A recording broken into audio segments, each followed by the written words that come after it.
I'm Bri. I'm Jacqueline. And we're creating a community of women leaders who are becoming their most confident, creative, and purposeful selves. Long ago, we realized that society's playbook didn't work for us. So we created the Modern Woman Show, where we go against the grain, live expansive lives, and create our own playbook. So come on, be different with us.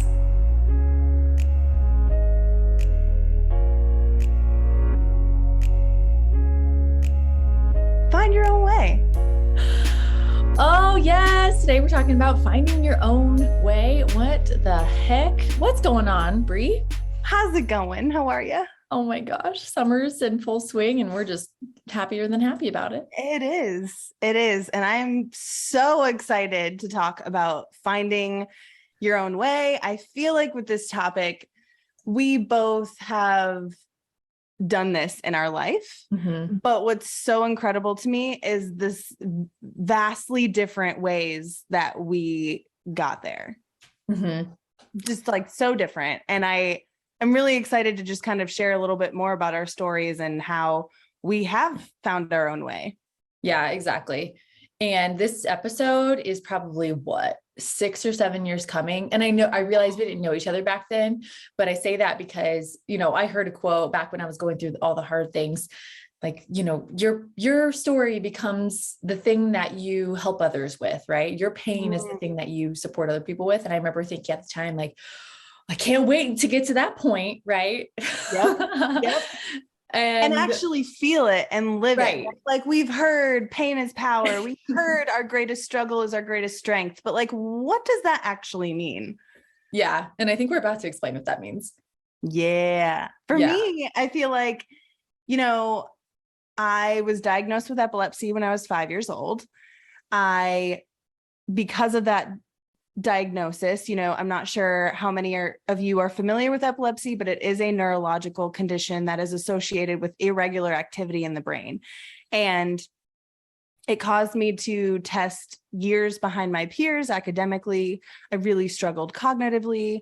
I really struggled with my emotions, navigating my emotions. I would have outlandish lash outs that were really unexplainable. And it was my brain just reacting. And I ended up having a multitude of seizures daily. And this experience, especially academically, we've talked about it multiple times, but for me, the one way that I was really tested was by being pulled out of class. And I would do multiple memory tests. I'd do multiple, just recognition, cognition, like all the things were being tested. And basically what I was being tested on were my other peers' brains, right? It was like, okay, on average, what do 9-year-olds know?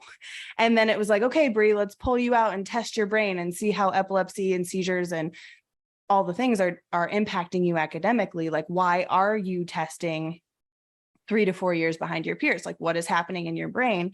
And what that translated to, though, at 9 years old was comparison, right? And so I just always felt like, well, I was never the best. Like I always wanted to be the best. Like, and my parents did such a great job trying to help me understand and navigate that adversity. But what was just inevitable was me feeling like I was never enough because the measurement that I was being measured in wasn't set up for my success in the first place. Right. And so, but at the same time, I was like, okay, well, so if academics don't click in my brain, maybe like athletics will. So then I started trying to get into basketball and volleyball and softball and I was like, barely made JV. And I was like a little bit slower. Like I was never the fastest. I was never the greatest. And I would try so hard. And then I was like, okay, well, that doesn't work. Now I'll try and get into theater. I'll try to, and I just kept trying and experimenting in hopes to be the best at something.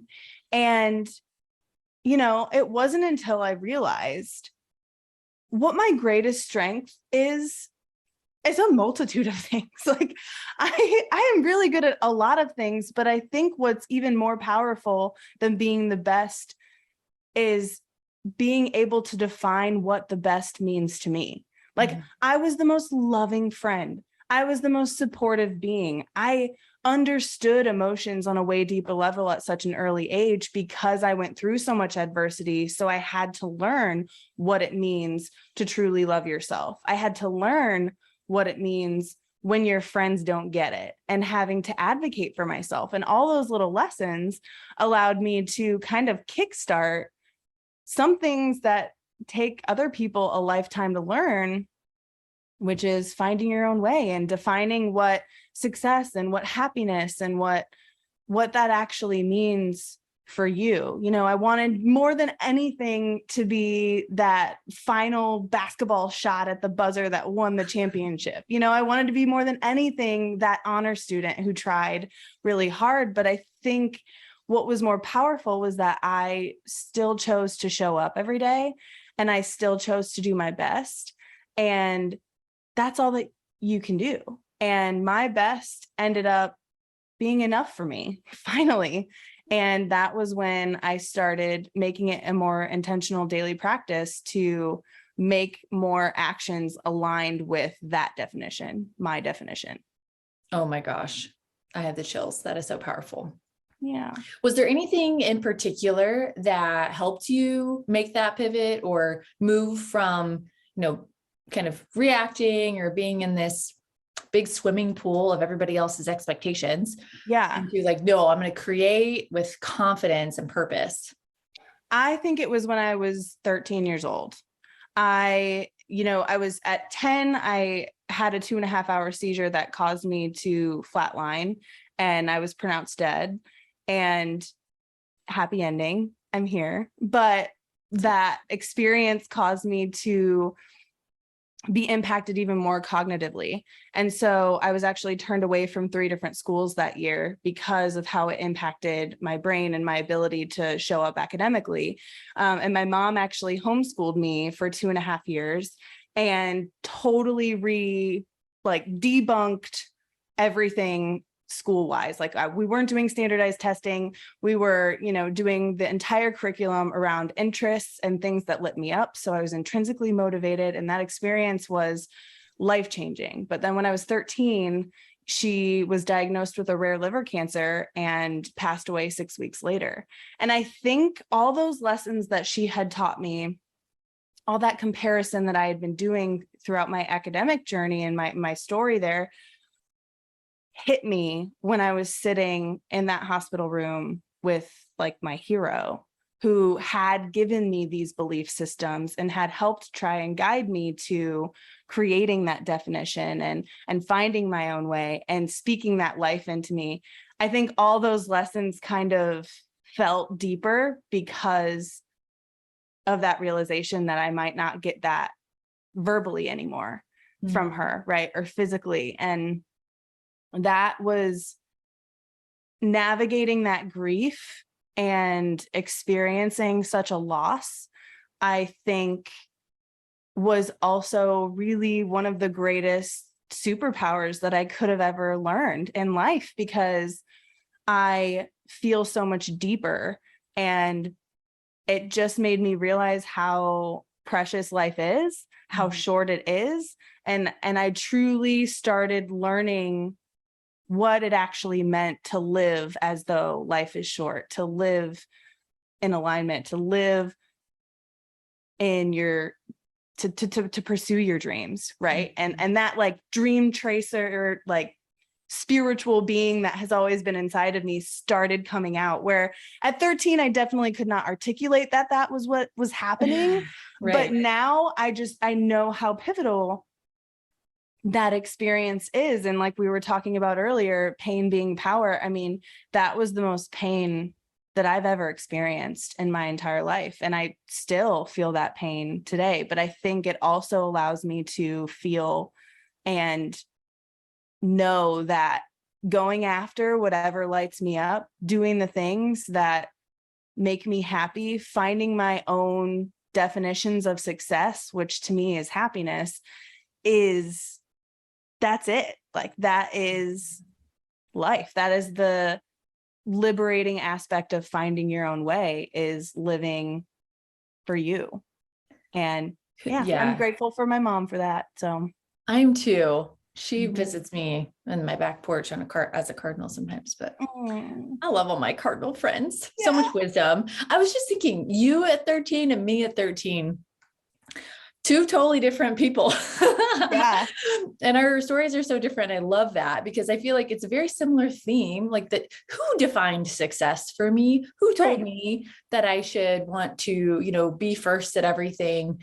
Academics were my thing. Right. And so I was like, getting straight A's, graduating with honors, getting scholarships. It was like boom, boom, boom, boom, boom. And it was really easy for me and enjoyable.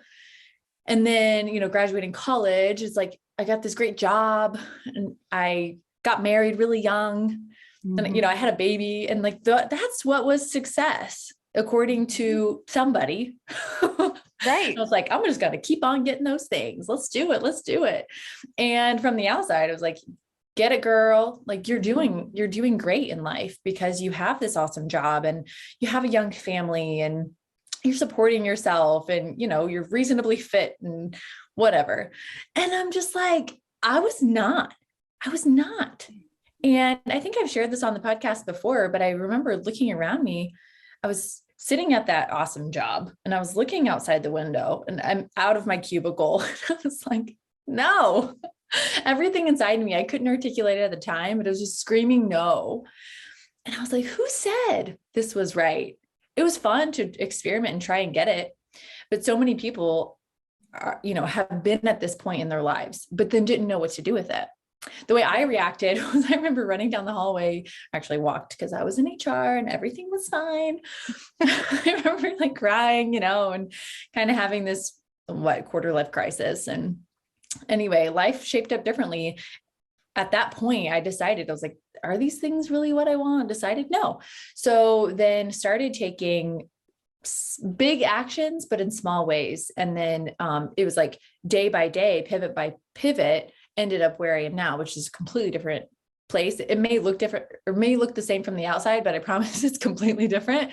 And I did the same thing you did. I was just like, okay, what's for me? And then in every moment, deciding going toward what is for me, and then moving away from what's not for me, which is why I'm so thankful that I figured out what my, internal navigation system, how to read that and how to listen to that, which is, a lot of what we talked about in the self-awareness episode, because like, I wouldn't be where I am in this, pretty happy, fulfilled, purposeful, creative, whatever, confident place if I didn't know how to navigate life in my way and not in the way that was kind of decided and suggested for me.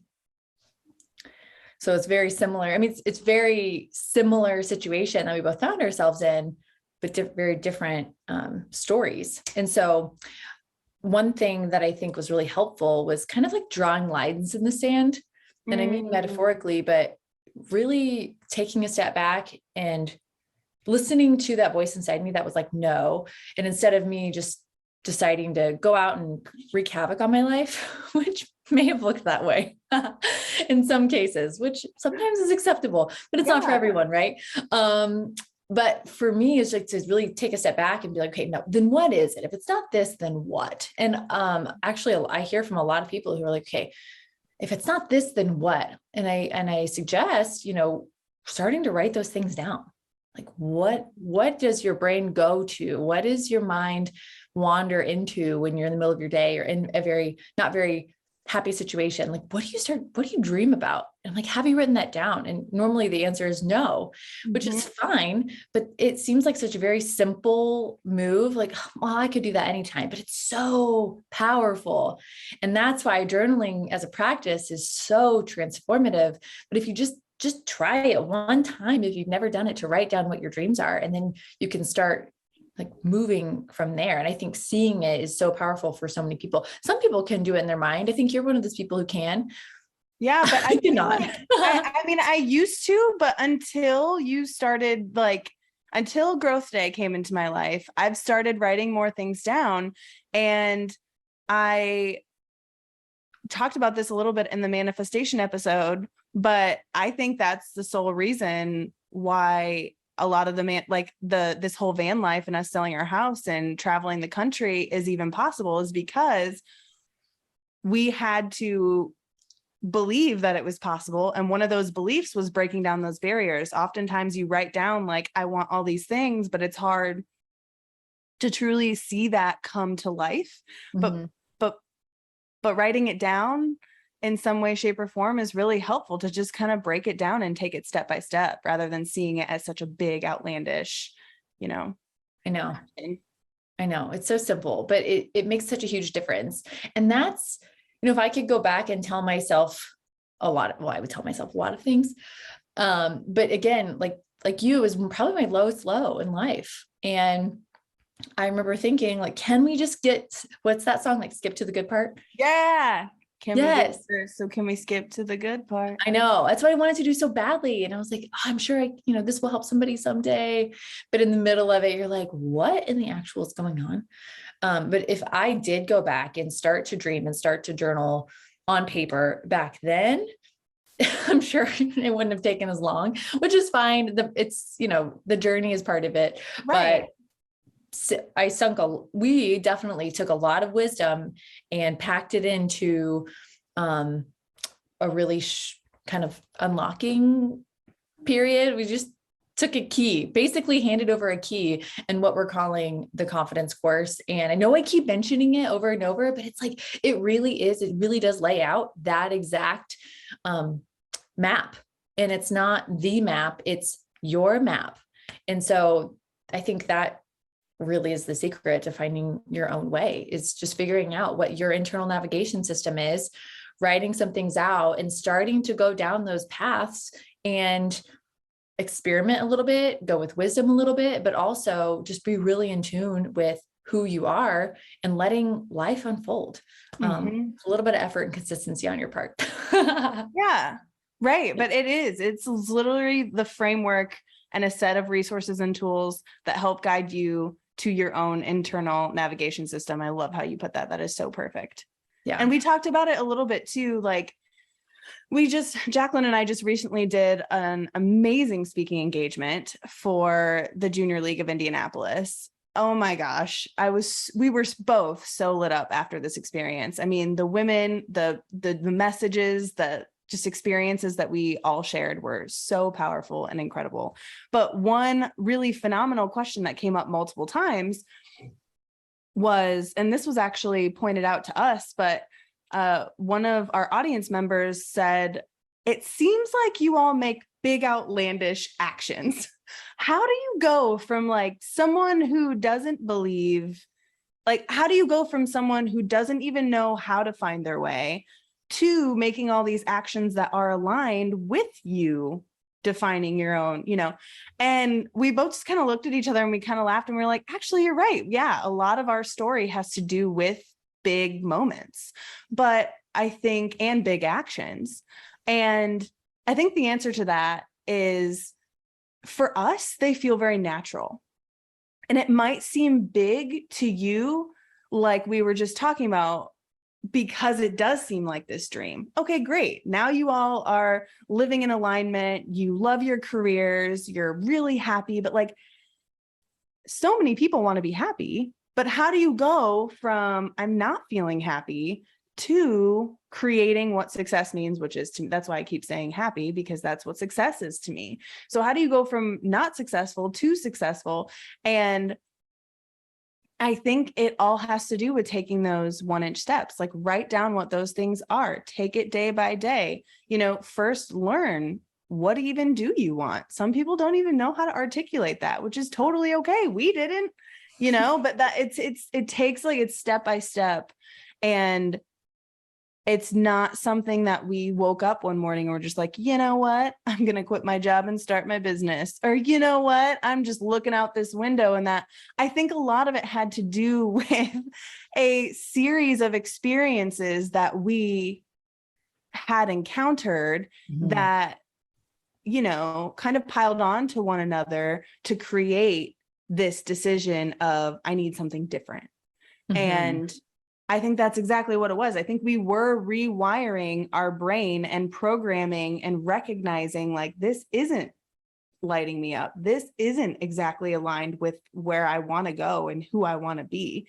And so then we took it upon ourselves to figure out what that is, which made us feel like, yeah, this isn't a big outlandish move. This is an aligned move for me because I've been feeling and I understand, and now I recognize what is meant for me.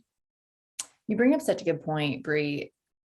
And I think it's subtle in what you're saying, but one thing that we don't talk a lot about, and I think what the person at the Junior League of Indianapolis was saying or hinting at too, is how scary it can be to say no to what's acceptable or what we've been doing and say yes to something new. And I don't think it's the act of saying yes to something new. Mostly, I think it's what can happen to us either like socially or internally if we do say no to what we've been doing or what the norm is. And I think that's another piece that people ask about. It's like, what about like your family or your spouse or the people who are counting on you? And that is tricky navigation as well. And I do think that is also a great place to start.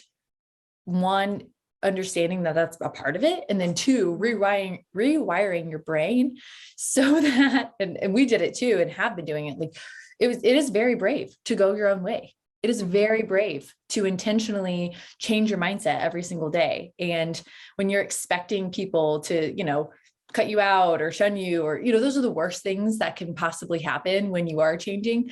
But when you're expecting that, that's most likely what's going to happen. When you're waking up every day, like, nope, like we're doing this. And yeah, there may be some bumps and whatever on the road, but if people genuinely are in my corner, they'll stay, and those that don't, won't. And I'm not going to try to control that.